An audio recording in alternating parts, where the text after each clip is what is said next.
All right, guys. With this, we pretty much have the majority of the application finished as far as features go. So this is a big milestone because at this point, you can technically upload this project on hosting, which we will cover in one of these advanced lessons. But I just want to take some time to really congratulate you on finishing your first React project, your first big React project. Now, of course, there are definitely more optimizations we can make, which we will cover in the upcoming sections, but this is a huge milestone moment in your React learning. So, at this point, I would like to make one or two more optimizations before discussing what the upcoming lesson structure will be like. What we can do is we can make it so that we have our favicon as well as our title inside of our tab so that we match what the final project has. And in order to do this, it's quite easy with Create React App. All we have to do is go back to our application, and in our code, we'll just go to our index.html, and down here in title, you can change it to whatever you want. So I'm just going to name mine the name of the project.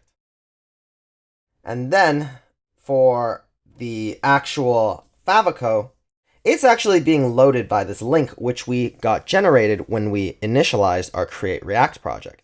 Now, the great thing about this is that it's naturally going to just figure out how to route to favicon.ico, which for us is this React icon. But we can just replace it with our own icon. And I have it provided for you as well. So once you check your resources, you'll find a new favicon.ico, and then you can just replace the existing one that you have.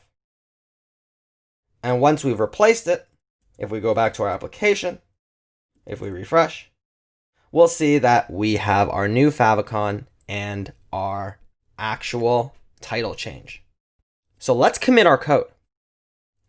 And what we can say is git add-a, git commit-m, updating Stripe integration, and updating our favicon and title. So now we can just git push this up.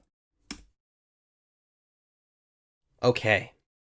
Now I want to take a little bit of time to explain the format of what we're going to learn in the upcoming lessons and sections. So up until this point, as I mentioned earlier, we've pretty much built a solid foundation of understanding the flows and patterns of writing React and Redux code.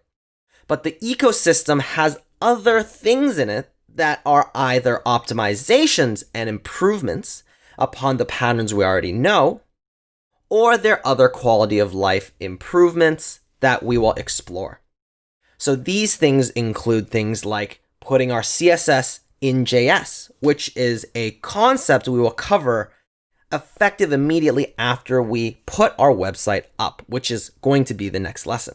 So the next lesson, we're going to actually host our website live on Heroku. But right after that will be the advanced optimizations.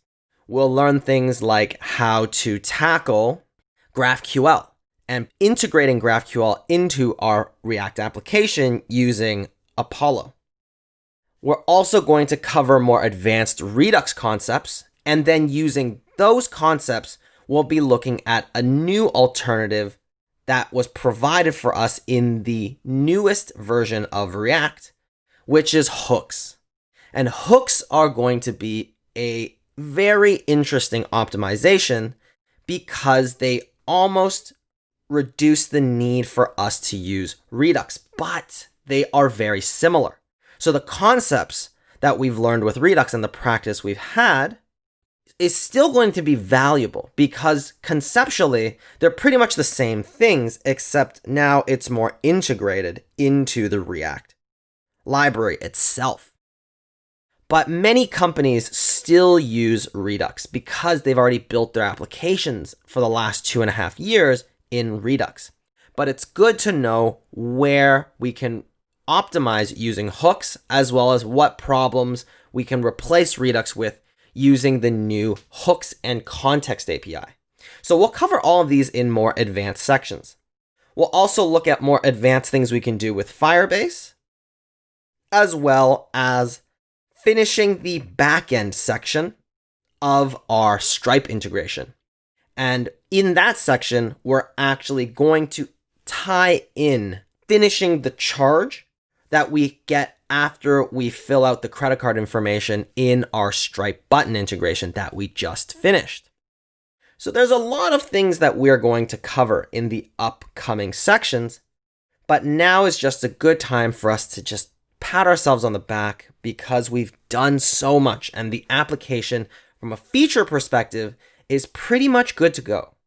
The next upcoming things are not necessarily just theoretical, but they're mainly optimizations to build upon all the concepts that we've already learned. Now, the next immediate lesson we're going to have is hosting our app on Heroku. So let's do that.